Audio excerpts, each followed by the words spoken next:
வணக்கம். நான் லாவண்யா குஸ்லி ஃபேமிலிக்கு அனைவரையும் வரவேற்கிறேன். டிவிகே யூடியூபர்ஸ் மீட்டப் நடந்தது. ரொம்ப சூப்பரா நடந்தது. அதுக்கு 600 பேர் கிட்ட தான் வந்தாங்க. பல பேருக்கு அந்த ஏரியா கரெக்டா தெரியாம பாவம் சுத்தி திரும்பி போயிட்டாங்க. எங்களுக்கு கம்ப்ளைண்ட்ஸாவே வந்துச்சு. முக்கியமா இதை ஆர்கனைஸ் பண்ணது லிங்கேஷ் பிரதரும், தியாகு பிரதர், வெற்றி பிரதர், அப்புறம் ஏடிபிஸ் பிரதர்ஸ், அப்புறம் சுந்தரவேல், இவங்க எல்லாரும் சேர்ந்து ஆர்கனைஸ் பண்ண. அது வந்து யூடியூபர்ஸ் மீட்டப், டிவிகே யூடியூபர்ஸ் மீட்டப்ன்றதை தாண்டி இது என்ன டிஎம்கே ஜென்சி கூட்டம், ஜென்சி டிஎம்கேன்னு போடுறாங்க, அந்த மாதிரி நீங்களும் போடுறீங்களான்னு சில பேர் கேள்வி கேட்டாங்க. அவங்களுக்கு சொல்ற பதில் என்னன்னா, தயவு செய்து அந்த காமெடி ஷோவோட தயவு செய்து இதை கம்பேர் பண்ணாதீங்க. அந்த காமெடி ஷோ வேற, டெய்லி அது ஒரு கண்டென்ட்டை கொடுத்துட்டு போய்கிட்டே இருக்க போறாங்க. அதனால தயவு செய்து அந்த காமெடி ஷோவை இது கூட கம்பேரே பண்ண வேண்டாம். இது ஆர்கானிக்கான ஷோ. அவங்களுடைய சொந்த கருத்துக்கள் தாவேகா மேல இருக்கிறத பத்தி பேசுறாங்க. இது யாரு திணிச்சோ இல்ல காசு கொடுத்தோ வர்றது கிடையாது. அதனால தயவு செய்து இதை கம்பேர் பண்ண வேண்டாம். எனக்கு பர்சனலா இது முதல் மேடை அப்படின்றதால என்னால பேச முடியல. நான் வந்து ஆக்சுவலி பேசுவேன்னு எதிர்பார்க்கல. கீழே இருந்து அவங்கள எல்லாரையும் பார்த்துட்டு ஹாய் பாய் சொல்லிட்டு கிளம்பலான்னு வந்திருந்தேன். பட் டக்குன்னு என்ன மேடை ஏற்றிட்டாங்க. தேங்க் பண்ணணும்னா voice of Lingesh brother, informative dairy Thiyagu brother, அப்புறம் யங் தாத்தா வெற்றி பிரதர், இவங்களுக்கு தான் தேங்க் பண்ணிக்கிறேன். நான் அங்கேயே தேங்க் பண்ணிட்டேன். நான் இதுலயும் ஒரு தேங்க் பண்ணிக்கிறேன். நன்றி சகோதரர்கள் அனைவருக்கும் மிக்க நன்றி. அடுத்து விஷயத்துக்குள்ள வந்துருவோம். ஸோ ஜென்சி மீடியா பத்தி பேச வேணாம்னு நான் நினைச்சிட்டேன். இருந்தாலும் அவங்க பண்ண ஒரு காமெடி ஷோ சத்தியமா சாதாரண மக்களை எப்படி புண்படுத்தலாமோ அப்படி புண்படுத்துற மாதிரி ரெடி பண்ணி வச்சுக்கிட்டாங்க. இவங்க இதுக்கு முன்னாடி நான் வீடியோக்குள்ள சொன்னதுதான், ஒரு நல்ல விஷயத்த முன்னெடுத்து அவங்க கட்சி சார்பா கொள்கைகளையோ இல்ல நல்ல விஷயங்களையோ கொண்டு போனாங்கன்னா நல்லா ஃபேமஸ் ஆகலாம். பட் இளைஞர் கூட்டத்தை அப்படின்னு சொல்லி, இளைஞர்கள் கூட்டம் அப்படின்னு சொல்லி முன்னிறுத்தி அதை பழைய ஆளுங்க நடத்துறது அப்படின்றது நமக்கு தெரிஞ்ச விஷயம். அதையும் தாண்டி ரொம்ப பழைய டெக்னிக்கை யூஸ் பண்றாங்க. நீங்கெல்லாம் சோசியல் மீடியால இருக்கிற தமிழக வெற்றி கழகம் யூடியூபர்ஸ் மாதிரி வரணும்னா நீங்க இன்னும் 20 ஆண்டு காலம் தண்ணி குடிக்கணும். அதான் உண்மை. சரி, அடுத்த விஷயம், ஒப்பாரி முன்னேற்ற கழகம். எங்க ஃப்ரெண்டோட சிஸ்டருக்கு மேரேஜ் பிளான் பண்ணிட்டு இருக்காங்க. அவங்க சொல்றாங்க, சிஸ்டர் தயவு செய்து எனக்கு தமிழ்நாட்டில் மட்டும் எங்கேயுமே மேரேஜ் ஃபிக்ஸ் பண்ணாதீங்க. தமிழ்நாட்டை தாண்டி வெளியூர்ல எங்கேயாவது ஃபிக்ஸ் பண்ணுங்க. ஆந்திரா, கர்நாடகா, கேரளான்னு எங்கேயாவது ஃபிக்ஸ் பண்ணுங்க. ஆனால் தமிழ்நாட்டில் மட்டும் வைக்காதீங்க. காரணம், இந்த ஒப்பாரி முன்னேற்ற கழகம் எங்க பார்த்தாலும் கல்யாண ஃபங்க்ஷன் சொன்னா போதும் பூந்துடுறாங்க. அந்த சிஸ்டர் சொன்ன விஷயம் என்னன்னா, அந்த கல்யாணம் எங்களுக்கான கல்யாணமா இருக்கணும், அந்த மணமகனுக்கும் எனக்குமான கல்யாணமா இருக்கணும். ஆனா அது என்னடான்னா, இவங்க வந்து டேக் ஓவர் பண்ணிக்கிட்டு அவங்களுக்கான ஷோ பண்ணிட்டு போயிட்டே இருக்காங்க. அதுவும் நாங்க வந்து நல்லா இருக்கணும், வாழ்த்தணும், எல்லாரும் வந்து அர்ச்சதை போட்டு எங்களை 100 ஆண்டு காலம் நல்லா இருங்கப்பான்னு வாழ்த்திட்டு போகணும். நாங்க குதூகலமா சந்தோஷமா ஜாலியா ஆட்டம் பாட்டமோட முடிக்கணும்னு பார்த்தா இவங்க வந்து அழுது ஒப்பாரி வச்சு சபிச்சு எங்க கல்யாண ஃபங்க்ஷனையே சபிச்சு ஒரு வழியா ஆக்கிட்டு போயிடுறாங்க. ஒரு நெகட்டிவ் எனர்ஜி ஃபார்ம் ஆகுது. தயவு செய்து நீங்க மட்டும் என்னோட கல்யாணத்தை நடத்திடாதீங்க அப்படின்னு சொல்ற அளவுக்கு இந்த ஒப்பாரி முன்னேற்ற கழகம் வளர்ந்துருக்காங்க. பல பேர் கல்யாணத்தை தமிழ்நாட்டுல பண்ணலாமா வேணாமான்னு யோசிக்கிற அளவுக்கு பண்ணிட்டாங்க.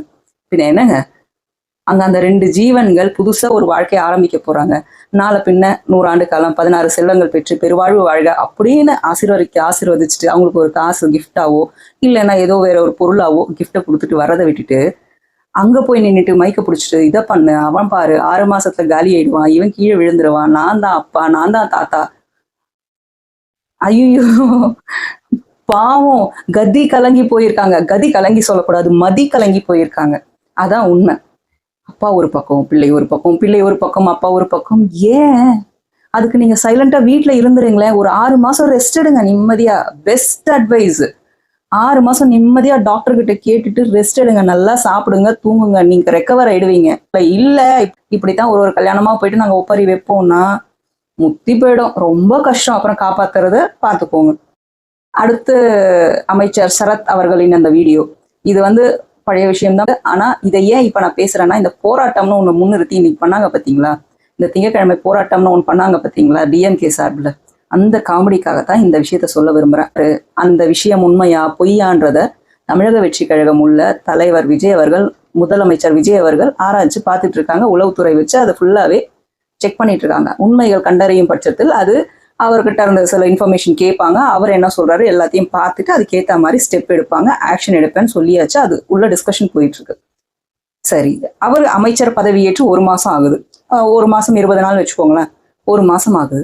இதுல உங்களுக்கு என்ன பிரச்சனை பாத்தீங்க? இந்த 1 மாசம் 20 நாள்ல அவர் அந்த மாதிரியான போதைப் பொருள் உட்கொண்டாரா, அந்த மாதிரி ஏதாவது தவறான செயல்கள் ஈடுபட்டாரா அப்படின்னு நீங்க சொன்னா நியாயமான விஷயம். அதுக்காக 2 வருஷத்துக்கு முன்னாடி பண்ண விஷயம் கரெக்டா தப்பா அப்படின்னா 2 வருஷத்துக்கு முன்னாடி பண்ணாலும் 20 வருஷத்துக்கு முன்னாடி பண்ணாலும் தப்பு தான். ஒரு பர்சனலாவே சொல்றேன். எங்க அப்பா வந்து ஒரு ஸ்டேஜ்ல ரொம்ப குடிப்பாரு, ரொம்ப ரொம்ப குடிப்பாரு. அப்போல்லாம் நாங்கெல்லாம் அவ்வளவு அவதிப்பட்டுக்கிட்டு இருந்தோம். ஆனா ஒரு ஸ்டேஜ்க்கு அப்புறம் அப்படியே டோட்டலா டிராப் பண்ணாரு. ஒரே நாள்ல விட்டாரு. அதுக்கப்புறம் வந்து அது தொடவே இல்லை. அவர் உடம்பு கொஞ்சம் உள் வாங்குச்சு, அது வேற விஷயம். ஆனா அதுக்கப்புறம் அவர் தொடவே இல்லை. அதுக்கப்புறம் அவர் செஞ்ச நல்ல விஷயங்கள்லாம் இல்லாம போயிடுமா என்ன? குடிச்சப்ப அவர் செஞ்சிருக்கலாம் தவறுகள். ஆனா குடிச்சதை நிறுத்தினதுக்கு அப்புறம் அவர் நல்ல மனிதனா மாறி வரும்போது அவரை நாங்க ஏத்துக்கணுமா? இல்ல நீ அப்போ அப்படி இருந்த அதனால நாங்க ஏத்துக்க மாட்டோம்னு சொல்லுவோமா? அதைத்தான் நான் இங்க சொல்ல வரேன். இப்போ அமைச்சரா இவர் எப்படி நடத்துறாரு, ஏதாவது தவறுகள் கண்டுபிடிச்சீங்கன்னா சொல்லுங்க. அப்போ தமிழக வெற்றி கழகம் ஆக்ஷன் எடுக்கலன்னா கண்டிப்பா கேள்வி கேட்கலாம். ஆனா நீங்க பண்ற ஒரு முட்டு இருக்கு பாத்தீங்களா, முரட்டு முட்டு ஒண்ணு கொடுத்துக்கிட்டு இருக்கீங்க போராட்டம்ன்ற பேர்ல. அதுவும் முக்கியமா எங்கெல்லாம் பண்ணாங்கன்னு நீங்க நல்லா பாருங்க. முக்கியமா சென்னையில அதிகமா பண்ணாங்க. அதுவும் மக்களுக்கு இடையூறா தான் பண்ணாங்க. காரணம், சென்னையில மொத்தமா அவங்கள வந்து விட்டுட்டோமா நம்ம. இதை சொல்லி செய்யறாங்கப்பா திமுக சைட்ல. திமுகவை எல்லாரும் கைவிட்டு விட்டார்கள், அதனால சென்னையில இருக்கிற மக்கள் அவதிப்படட்டும், தப்பு இல்ல. கொளத்தூருக்கு சாபம் விட்டாங்க பாத்தீங்களா, அதே சாபத்தை இப்ப சென்னை மொத்தமும் விடுறாங்க.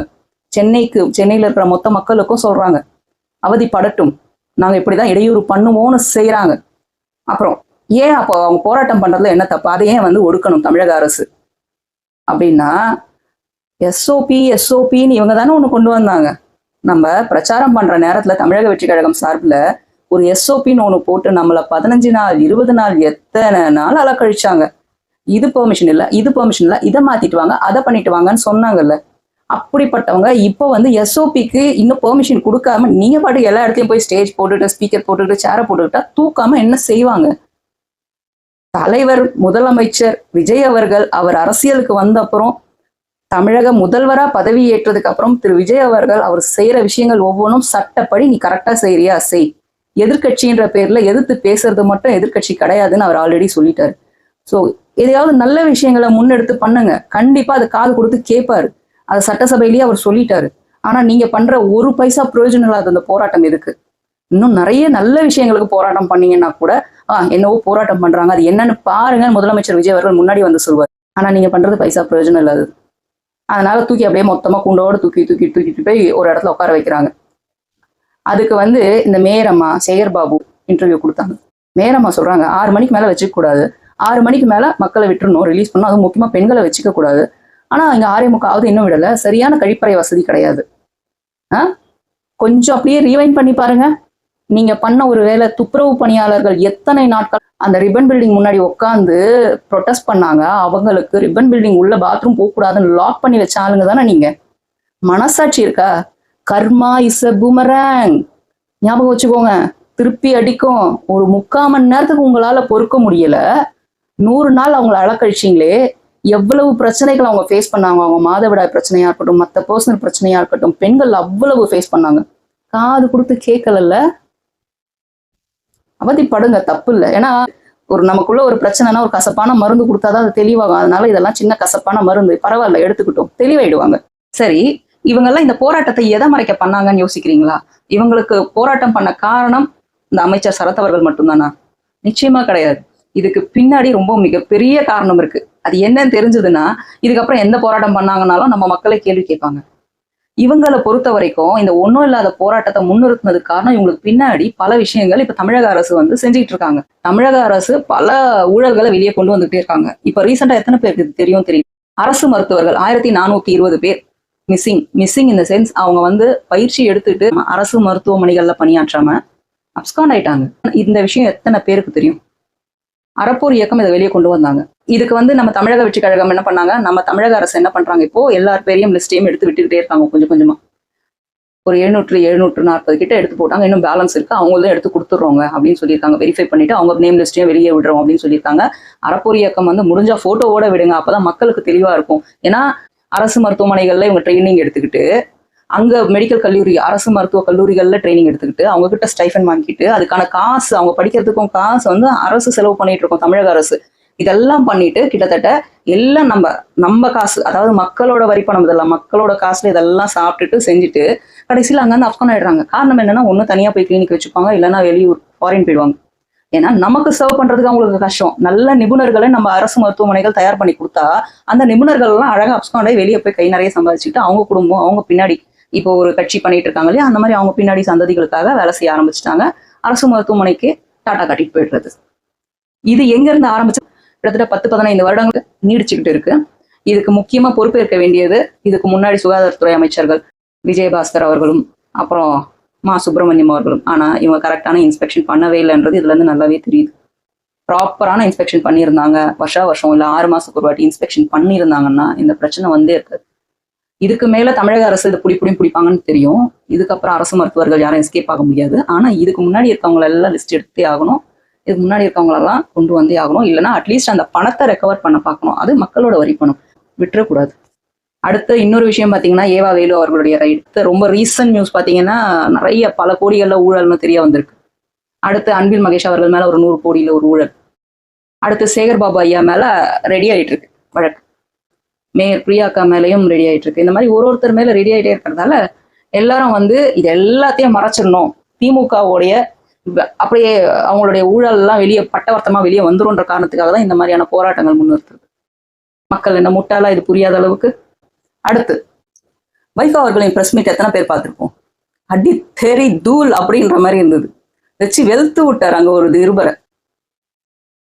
என்ன பண்ணாரு, அவர் பதில் கொடுத்துட்டு இருக்காரு, ஒருத்தருக்கும் பதில் கொடுத்துட்டு இருக்காரு. அந்த தினகரன் பத்திரிகை சைட்ல இருந்து ஒருத்தவங்க வந்திருக்காங்க. நீங்க இதுக்கு முன்னாடி வைகோ அவர்களின் பிரஸ் மீட் பார்த்துருந்தீங்கன்னா கூட தெரியும். அதுலயும் அவர் அது மாதிரி ஒரு மாதிரி நோண்டி கேள்வி கேட்டிருப்பாரு. உங்களுக்கு நான் பதில் சொல்ல முடியாது தோழரை போங்க அப்படின்னு சொல்லியிருப்பாரு. அப்பயே காட்டமா பதில் சொல்லியிருப்பாரு. திருப்பி அதே வேலையை பண்ணாங்க.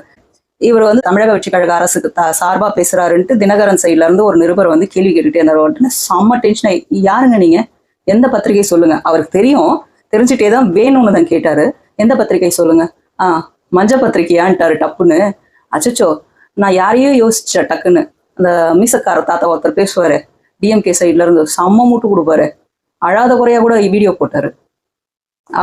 அவரும் தான் நினைச்சேன். பார்த்தா இவர் தினகரன். அம்மா, நீங்க உங்களுக்கெல்லாம் நாங்க பதில் சொல்ல முடியாதுங்க, நீங்க பத்திரிகைக்குள்ளேயே வரமாட்டீங்க, நீங்க மஞ்ச பத்திரிகைக்குள்ள போயிட்டீங்கன்ட்டு ஒரே அடி அடிச்சிட்டாரு. ஏன் இந்த மாதிரியான வார்த்தைகள் பத்திரிகையாளர்கள் மேல போய் விழுது? அவங்க எல்லா வகையான நியூஸை எடுக்கணும். நியூஸ் எடுக்கிறோன்ற பேர்ல டிஆர்பிக்காக இவங்க என்ன பண்றாங்க, கேவலமான வார்த்தைகள், சில கேவலமான விஷயங்கள், சொல்ல முடியாத விஷயங்கள், அந்தரங்க விஷயங்கள்னு வச்சுக்கோங்களேன், எல்லாத்தையுமே படம் பிடிக்க வேண்டியது, எல்லாத்தையுமே போட வேண்டியது. அதுல போடும்போது இந்த என்ன சொல்லுவாங்க, எதுகை மோனையெல்லாம் யூஸ் பண்ணுவாங்க. அந்த மாதிரியான ஆளுங்க. அந்த அளவுக்கு இப்போ நியூஸை போட்டு எலாபரேட் பண்ணி அதை ஒரு ஷோவா பண்ணி அதை ஒரு பெரிய டாக்கா போட்டு போடுவாங்க. இதனாலதான் பல பத்திரிகையாளர்களுக்கு கெட்ட பேர் வருது. நியாயமா சில பத்திரிகையாளர்கள் வேலை செஞ்சாலும் அவங்களுக்கு அந்த கிரெடிட்ஸ் போய் சேர்றது இல்லை. இந்த மாதிரியான பத்திரிகையாளர்களால தான் இருக்கிற மொத்த பத்திரிகையாளர்களுக்கும் கெட்ட பேர். இந்த நியூஸ் பார்க்கும்போது எனக்கு சிரிப்பு வந்துருச்சு. சுதா கொங்கரா அவர்கள் பராசக்தி படத்தை இயக்கிய இயக்குனர் அவங்களுக்கு 8.5 கோடி கிட்ட பணம் இன்னும் பேலன்ஸ் இருக்காமா டான் பிக்சர்ஸ். இந்த டான் பிக்சர்ஸ் யாருன்னா ரொம்ப ரொம்ப க்ளோஸ் உதயநிதி ஸ்டாலின் அவர்களுக்கு. இவங்க எங்கெல்லாம் இன்னும் பாக்கி வச்சிருக்காங்கன்னு தெரியல. இவங்க கூட நல்லா இருக்கவங்க எல்லாம் ஒருத்தரா வெளியே வராங்க. இப்பதான் எனக்கு இவ்வளவு பாக்கி இருக்கு, எனக்கு கொடுக்கல, எனக்கு இவங்க இதை பண்ணிட்டாங்க, எனக்கு அவங்க அதை பண்ணிட்டாங்க அப்படின்னு டிஎம்கே மேல ஒரு குற்றச்சாட்டா வெளியே வந்துட்டு இருக்கு. இப்போ சுதா கொங்கரா அம்மா வந்துட்டாங்களா, இதுக்கு என்ன பண்ண போறாங்கன்னு தெரியல. எப்பவுமே நம்ம மக்களுக்கு நம்ம தெரியப்படுத்த வேண்டியது என்ன அப்படின்னா, தயவு செய்து எந்த ஒரு நியூஸ் வருது அப்படின்னாலும் அதை இப்படி மட்டும் பார்க்காதீங்க, இப்படி சுத்தி 360 டிகிரி அலசி ஆராயுங்க. காரணம் என்னன்னா, அதுக்கு பின்னாடி ஒரு இக்கு இருக்கும். அந்த இக்கை கண்டுபிடிச்சிங்கன்னா அந்த விஷயம் ஈஸியா முடிஞ்சிடும். மேலும் பேசுவோம். நன்றி, வணக்கம்.